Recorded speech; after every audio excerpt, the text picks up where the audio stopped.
he bought kingdoms with his wealth. But it was a single broken woman who made him kneel. In the old city of Cumbra, where blood once bought ivory and silence grew like weeds, lived a girl with songs trapped in her throat. We meet Xena, whose childhood was stolen, trafficked across borders, and sold as an invisible ghost. Her spirit is fierce, but her chains are heavy.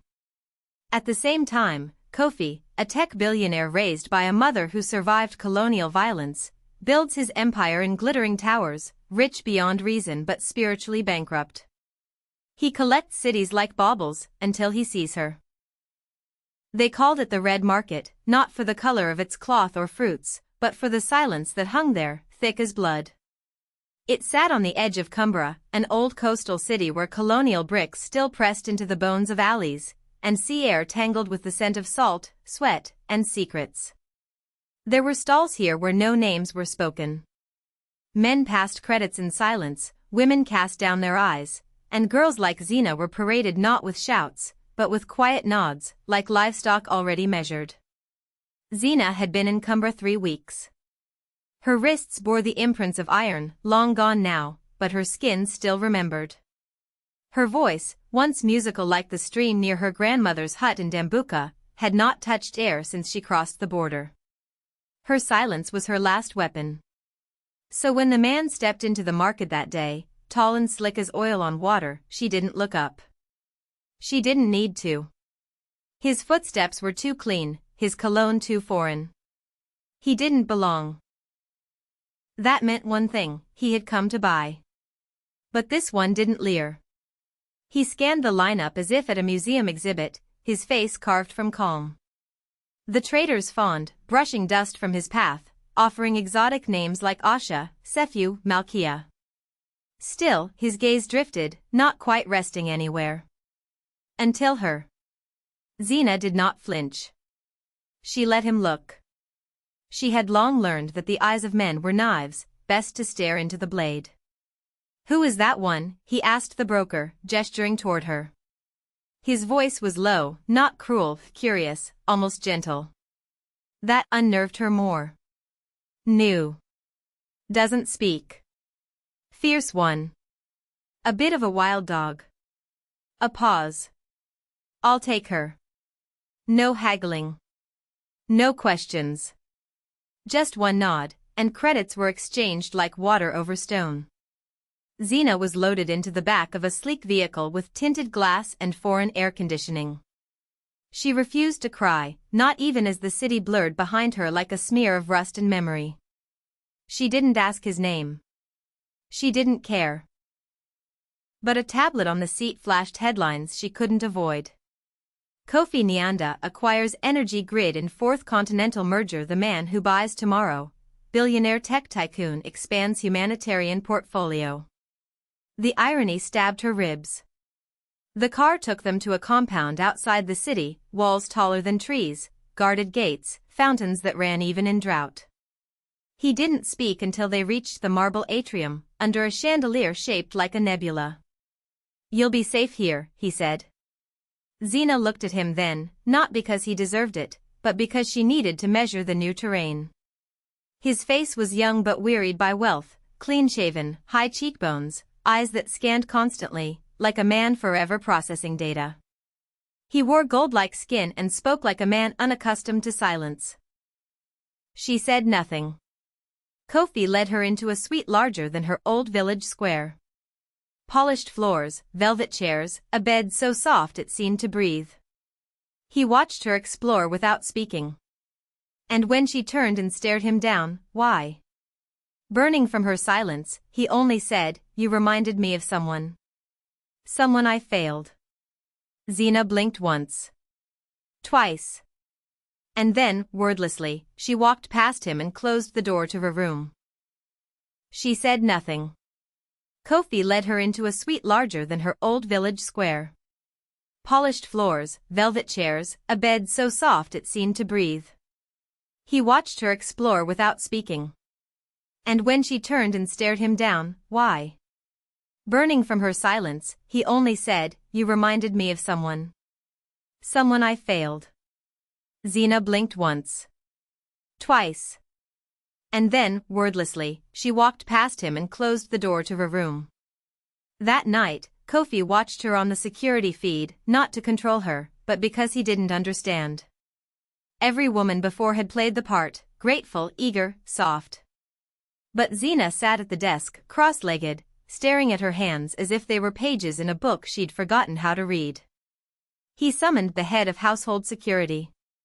Was she trafficked? Yes, sir. Children? Unknown.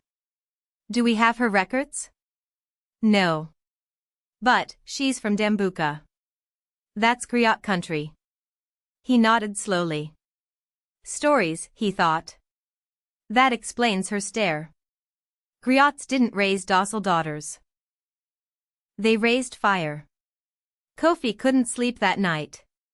He scrolled through his own past, articles, accolades, his mansion in Accra, his tech empire in Lagos. His inbox overflowed. UN invitations. Boardroom agendas. Gala reminders. None of it mattered. Because that girl, bought with gold, looked at him like he was a ghost. And somewhere deep inside, he feared she was right. The sun rose behind the gates of Kofi Nyanda's compound like a reluctant god. Marble bathed in honey light. The fountains whispered in rhythm.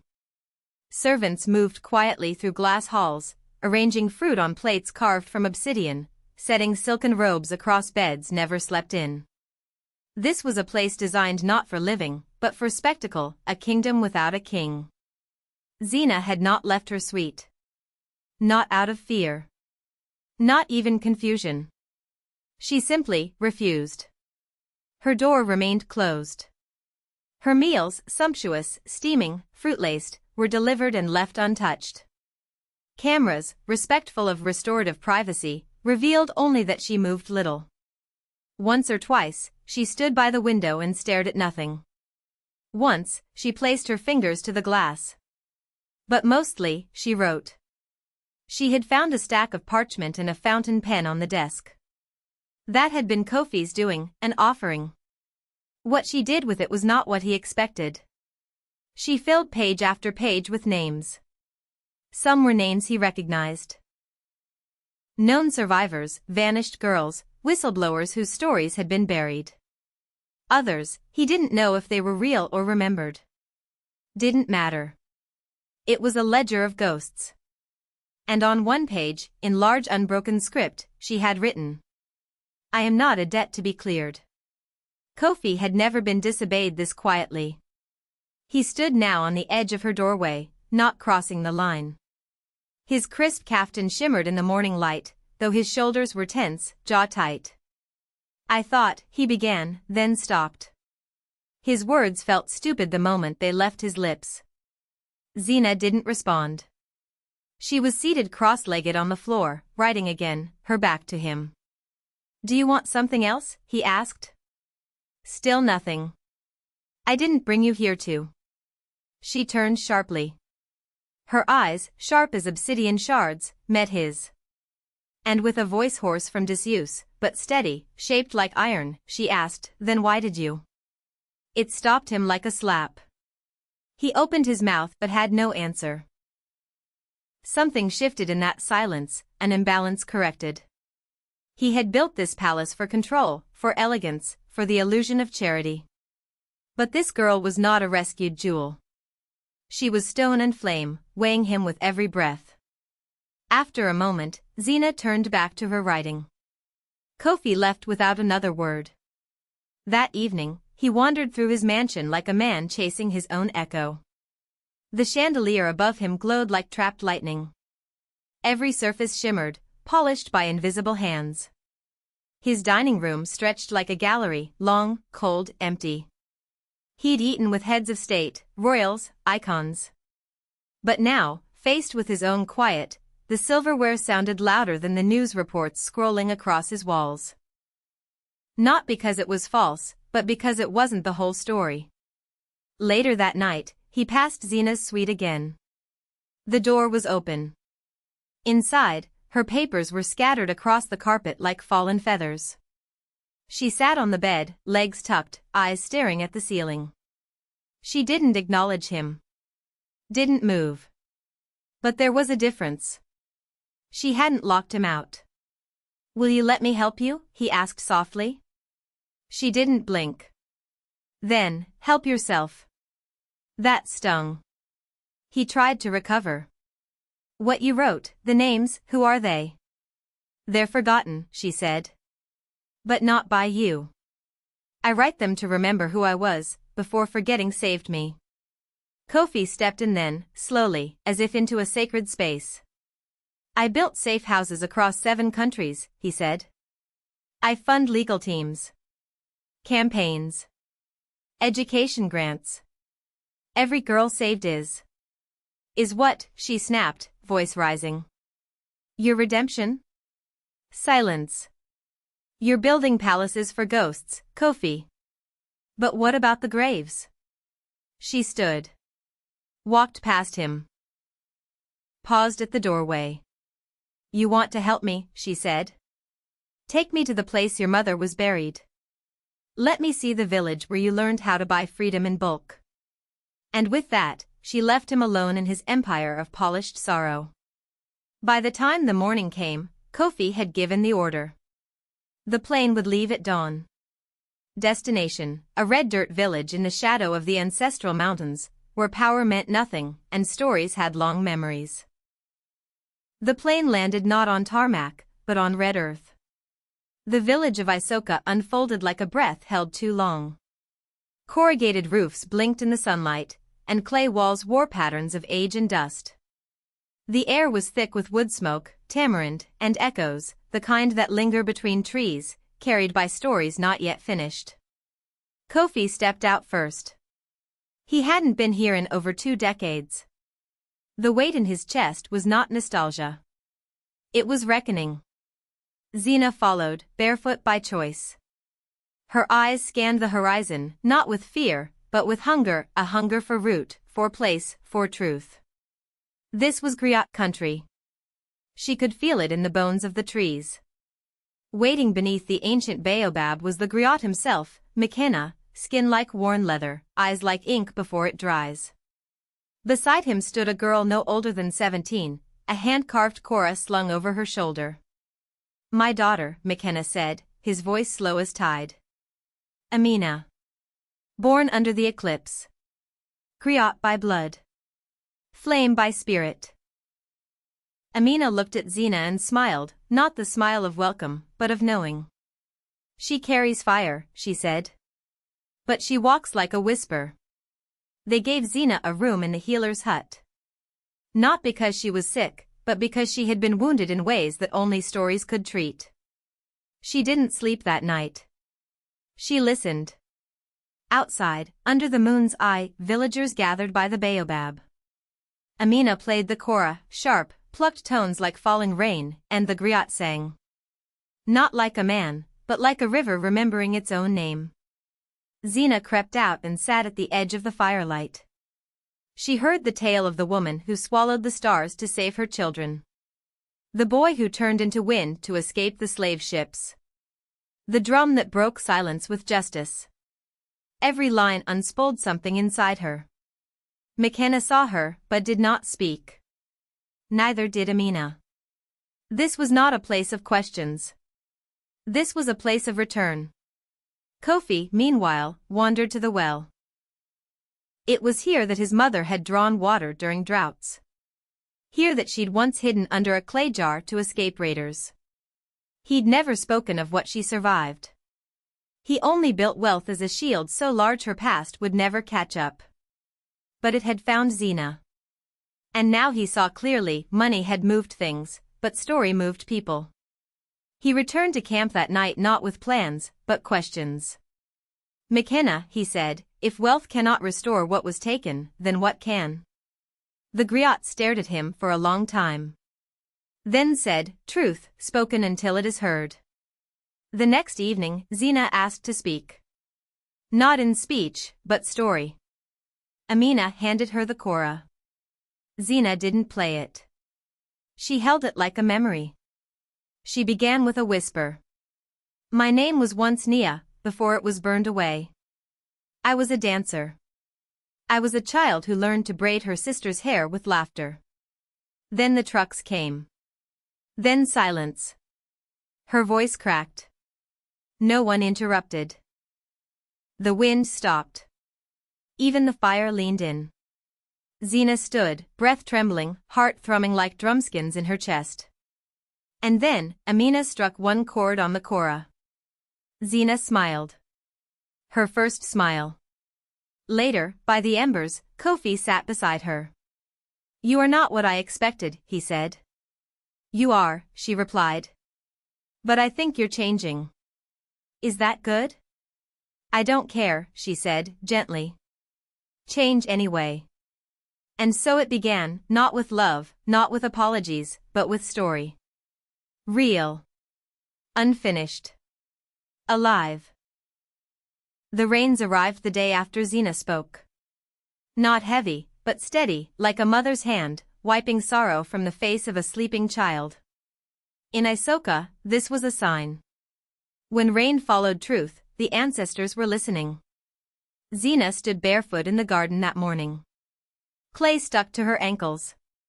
Her skirt was soaked, but she didn't move. Not when the chickens passed her like royalty. Not when Amina brought her warm tea. She just stared at the rich, dark soil. "I was born under hunger," she said softly.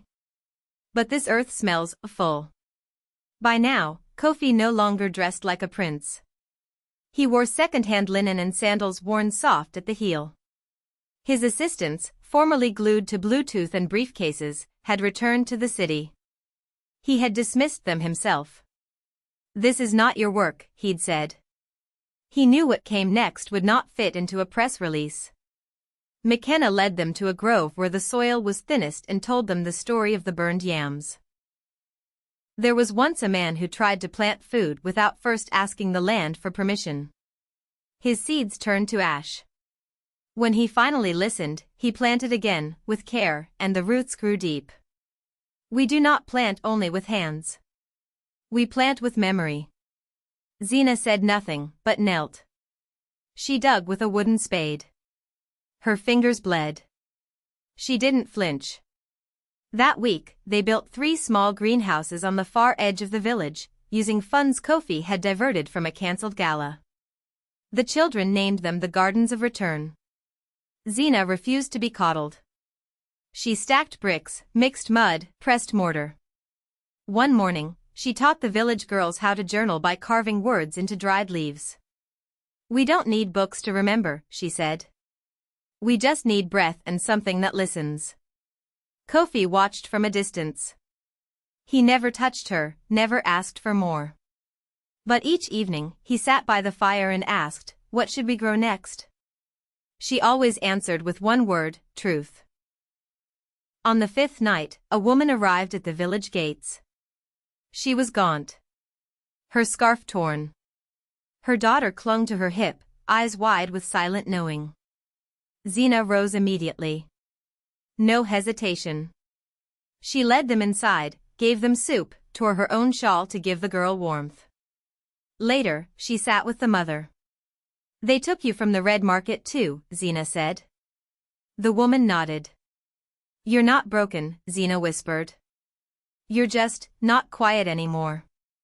That night, 12 more came. By the end of the week, there were 26. The village was growing. Not in size, but in voice. Kofi brought in a camera crew from Nairobi. Not for publicity, but documentation. With Zina's permission, they recorded testimonies. Not polished.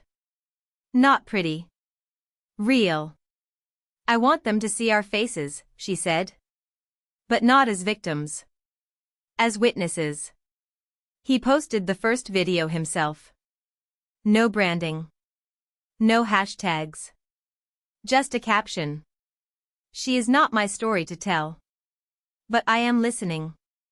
It went viral in 22 hours. That evening, Kofi sat beside Zina on the low garden wall. The stars were sharp above them. "I used to think legacy was made of glass towers," he said. "It is," she replied. "But only the ones we shatter." He laughed, soft and full. Do you forgive me? He asked. Xena looked at him, quiet. I haven't decided, she said, gently. But you're beginning to make peace feel possible. The griot played that night, not a tale of old kings or flying children, but a new melody, one still unfolding. He called it the song beneath the chains. And the villagers sang. The red market had not changed. Same rusting gates. Same cold stalls. Same scent of dust and silence and secrets buried in cloth. But this time, it was not traffickers who gathered. It was the people. Reporters. Activists. Elders. Survivors. And behind them, cameras. So many cameras, blinking like eyes that could finally see. Xena stepped forward first. She wore the same shawl she had been sold in, but now it crowned her shoulders like royal cloth. Her hair coiled thick and proud, loose around her face. Beside her stood Kofi, simple shirt, empty hands, head bowed. Behind them, the girls who had come to Isoka marched in quiet rhythm. Their eyes did not flinch. Their steps did not falter. At the center of the market stood a wooden platform, the same one Xena had once stood on in silence. Today, she climbed it with thunder in her throat. The crowd hushed. Xena didn't read from notes. Didn't need a script. She stood tall and began. This was the place I was sold. Not with chains, but with silence. I was not named. I was not asked. I was priced. She paused. But today, I return not as cargo, but as echo. And this time, I speak first. The kora began to hum behind her, Amina's hands steady, the sound low and rising like smoke. The griot watched from beneath a lone tamarind tree, nodding as if he had known this moment would come. We were not born to be statistics. We were born singing. Even if they tried to quiet us, the song lives on. In our scars. In our names. In the gardens we plant. Her voice cracked, just once. Then returned stronger. I am one, but I speak for thousands. And I will not ask for justice. I will be it. The crowd roared. Some cried. Some simply whispered her name, as if it were sacred. Kofi stepped forward, only after she nodded permission. I am not a hero. I am a man who bought silence with gold, until she taught me that truth is the only real currency. He turned to Xena. His voice softer now. I once thought I saved you. But I know better now. You saved me from becoming the kind of man who builds empires on silence. Then he stepped aside. And left her at the center. Where she belonged. The press coverage spread faster than famine. Xena's speech was shared across continents.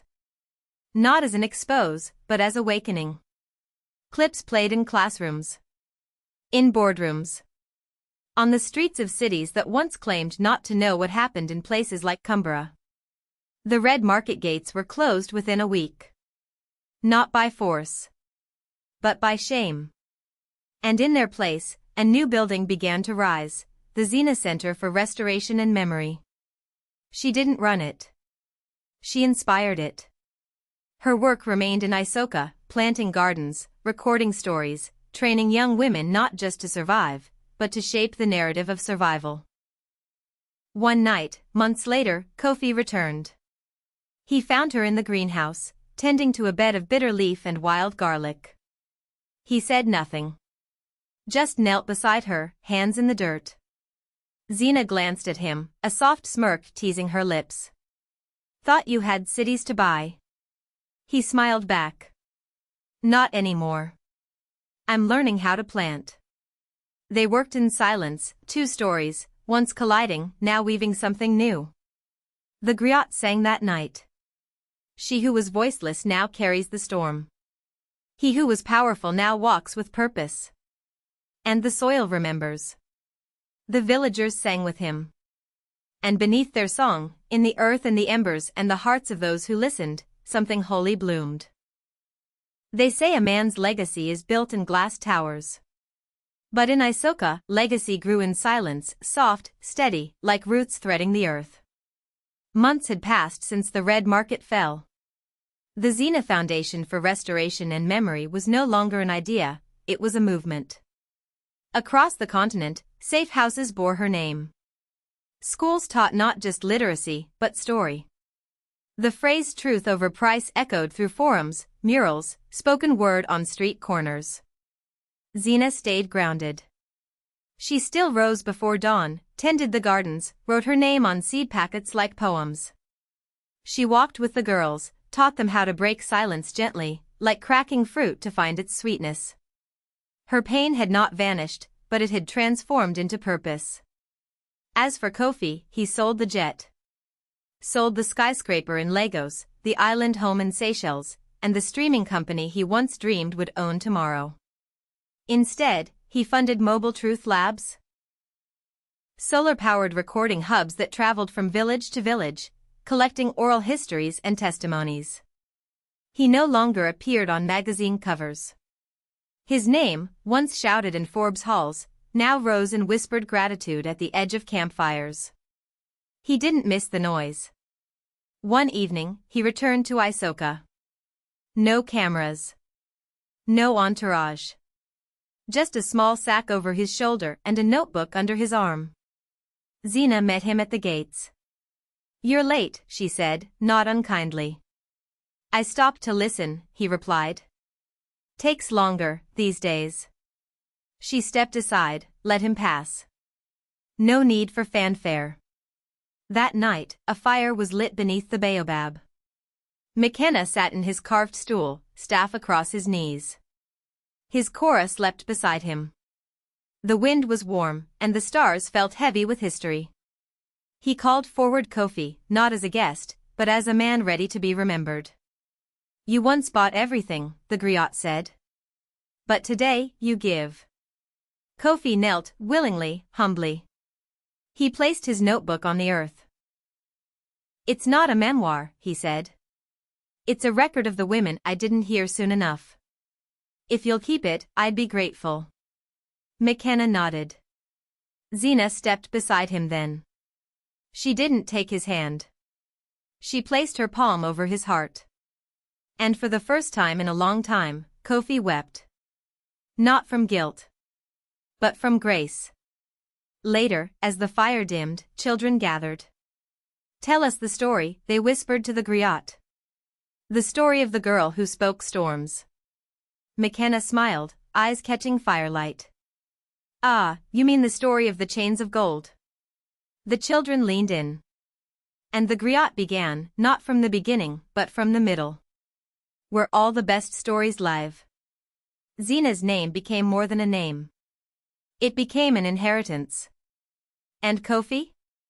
He became the man who unbought the world, and found something far more precious in return. Years passed. The baobab tree at the center of Isoka grew a little wider. Children carved their names into its bark, next to stories, next to prayers. The Xena Foundation expanded beyond borders.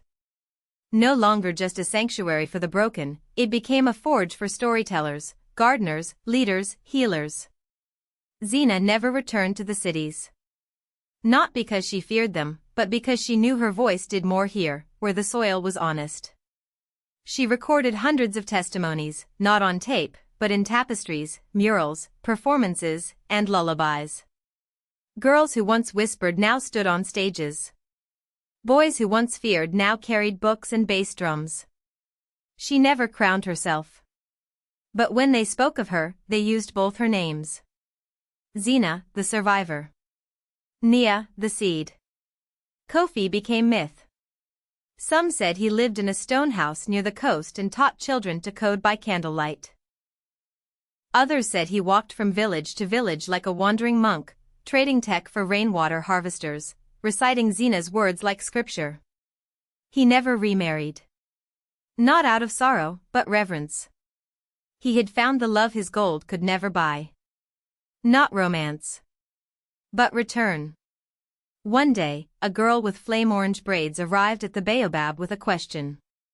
"Who built this?" she asked, pointing at the library made of clay and mirrored glass. An elder griot smiled. "A man who gave away everything," she said. Because a woman reminded him who he was. "Were they in love?" the girl asked. "They were a story," the griot said. "And the best stories do not end, they echo." And so the griot sang once more. Of chains turned to roots. Of silence broken like dawn. Of a girl who rose from ash. And a man who let the fire change him. His voice faded not into silence, but into song. The story now belonged to the wind. This is not just a story of one woman, or one man. It is the truth of too many. A world that trades silence for profit, and the people who choose to speak anyway. May we honor their fire. May we plant what they could not. And may we never again mistake gold for justice. Because chains, no matter how gilded, are still chains. If this story moved you, don't just scroll. Share it. Speak it. Support real survivors. Fund real sanctuaries. And listen, truly listen.